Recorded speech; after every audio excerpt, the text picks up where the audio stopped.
Iran had spent months turning the Strait of Hormuz into a kill zone, and one platform was doing more damage than any shore-based launcher in their arsenal.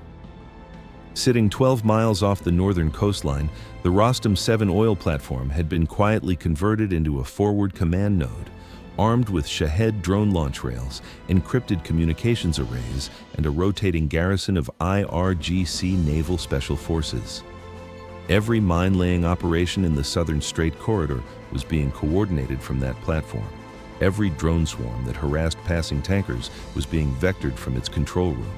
The U.S. Navy had been watching it for 3 weeks. On this night, they were going in. The mission belonged entirely to SEAL Team 3. No Marines, no Army, no air support beyond their own organic helicopters. 18 operators and one objective: neutralize the platform, extract the intelligence, and leave nothing behind that Iran could use again.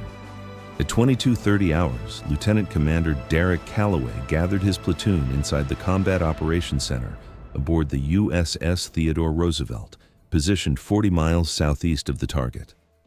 The briefing room was dark except for the blue glow of a large flat-screen tactical display showing a rotating wireframe of the Rostam 7. Calloway walked his men through every level of the structure: the upper helipad and communications room, the enclosed control tower on Deck 3, the drone storage bay on the lower maintenance deck, and the underwater mooring legs where 2 Iranian fast boats sat in the shadow of the structure. He assigned 4 teams and gave each one a single non-negotiable objective. Team 1 takes the helipad and kills their communications before the first shot is fired.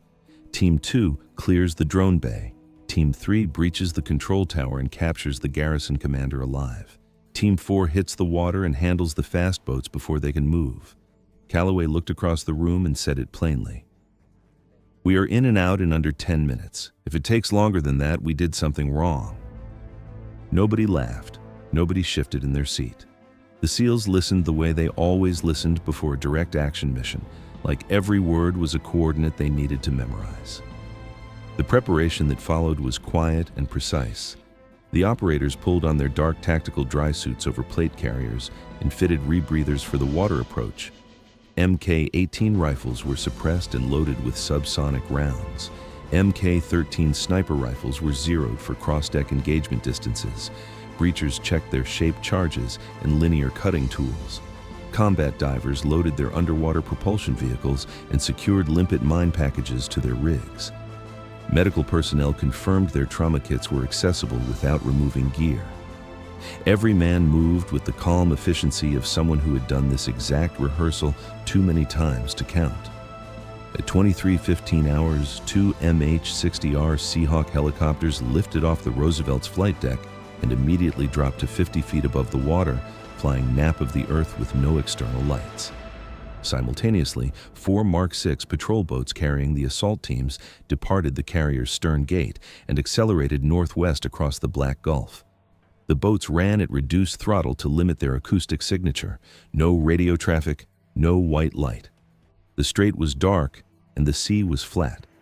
22 minutes later, the patrol boats cut their engines at 400 meters from the platform, and the teams paddled the remaining distance using the current.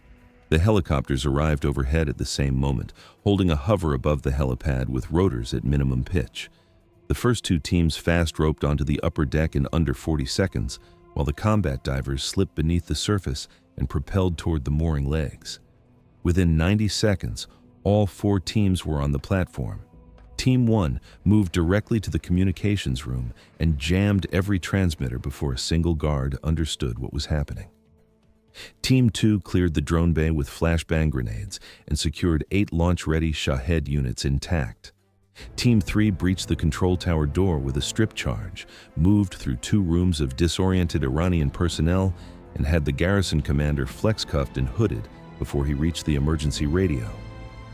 Below the surface, Team 4 attached line charges to both fast boat hulls and initiated them simultaneously. 2 muffled detonations that sent both vessels to the bottom without a shot fired.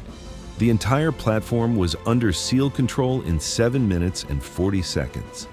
Intelligence specialists went immediately to work. They imaged the control room's full display setup downloaded active mission files from the command terminals, and seized 4 encrypted laptops along with printed navigation charts marked with active mine corridors. Limpet mines were placed on the underwater support columns at 3 locations, set for a 6-hour delayed detonation. The Iranian commander and 2 of his senior staff were secured and moved to the extraction point. The Seahawks returned, dropped their hoists, and lifted the prisoners and intelligence packages first. The remaining operators exfiltrated by patrol boat, clearing the platform perimeter before the first light appeared on the eastern horizon. Back aboard the Roosevelt, Lieutenant Commander Calloway received the confirmation code at 01:18 hours. He stepped onto the flight deck, looked out toward where the platform sat invisible in the dark, and told his assembled platoon 3 sentences. "Platform is neutralized. Intel is in hand. Get some sleep. We're not done with this strait." 6 hours later, the timed charges detonated beneath the Rostam 7. The structure listed hard to starboard and settled partially underwater, its control tower tilting toward the surface in a slow and permanent collapse. That same morning, the first eastbound convoy of oil tankers in 11 days transited the southern corridor without a single drone contact. The Strait of Hormuz was moving again, quietly, and because 18 men had crossed 40 miles of dark water the night before and taken the one piece of the board that made everything else possible.